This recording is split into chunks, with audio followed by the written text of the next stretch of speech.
సుందర్ కానీ వచ్చి తెలుసు సార్ చూసాను 20 డేస్ అన్నా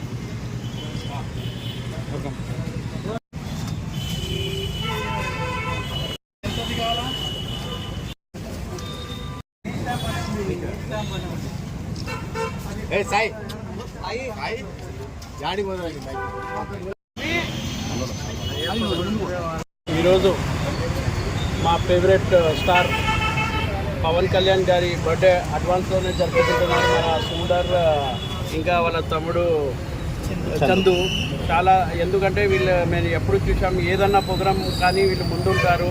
అది కూడా ఇప్పుడు మా రాష్ట్రానికి డిప్యూటీ సీఎం పవన్ కళ్యాణ్ గారు మొన్న ఎలక్షన్స్లో చూసాం ఆయన కృషి ఎంత ఉందో. దానికోసం మేమందరం తెలుగుదేశం పార్టీ కానీ జన సైనికులు కానీ ఇది ఒక పండగలా జరుపుకుంటామని, అట్లానే ఈ చందు సుందర్ ప్రతిసారి బ్లడ్ క్యాంప్ ఇట్లానే జరపాలని. నంద్యాలలో కూడా ఇంకా చాలా ప్రాబ్లమ్స్ ఉన్నాయి, మీరు కూడా ముందుకు రావాలి. ఏదన్నా చిన్న చిన్న కష్టాలు ఉంటే కూడా మీరు ముందుకు వచ్చి చెప్పండి. అందరు కలిసికట్టుగా మన పార్టీని మన నాయకులని అందరినీ కలిసిగా ఒక స్ట్రాంగ్ మన పార్టీ వెళ్ళి ముందుకు ఇంకా ఫ్యూచర్లో మనమంతా ఇట్లానే కలిసికట్టుగా ముందుకు వెళ్దామని కోరుకుంటున్నాం. జై హింద్, జై జనసేన, జై తెలుగుదేశం. మా అధినేత నారా చంద్రబాబు నాయుడు గారు 30 ఇయర్స్ అయింది ప్రమాణ స్వీకారం చేసిన ఫస్ట్. మీరు చూస్తున్నారు అసలు హైదరాబాద్ రూపురేఖలు మార్చినారు. ఎవరు చేయని పని ఇండియాలో నంబర్ 1 ఎవరన్నా తీసుకొచ్చినారంటే అప్పుడు అదే సమైక్యాంధ్రాన్ని తీసుకొచ్చిన ఎవరన్నా ఘనత అది పోతుందంటే అది చంద్రబాబు నాయుడుకే. ఈరోజు కూడా ప్రపంచంలో ఎవరన్నా హైదరాబాద్ని సైబరాబాద్ని గుర్తిస్తున్నారంటే అది ఒక చంద్రబాబు నాయుడు వల్లనే. మీరు చూస్తున్నారు ఇప్పుడు దాదాపు ఎన్నో లక్షల మంది ఉద్యోగాలు చేస్తున్నారంటే దాని ఘనత పోయి ఒక చంద్రబాబు నాయుడు. అట్లానే ఇప్పుడు కూడా మన రాష్ట్రానికి ఎందుకంటే మీరు చూస్తున్నారు 5 సంవత్సరాలు రాష్ట్రాన్ని ఎట్లా వెనకాల పడిన రాష్ట్రం అయిపోయింది. మన బీహార్ జార్ఖండ్ కన్నా వెనకాల పడే రాష్ట్రం అయింది. అట్లాంటి రాష్ట్రాన్ని మళ్ళీ పుంజుకుంటూ ముందుకు తీసుకెళ్తున్నారు.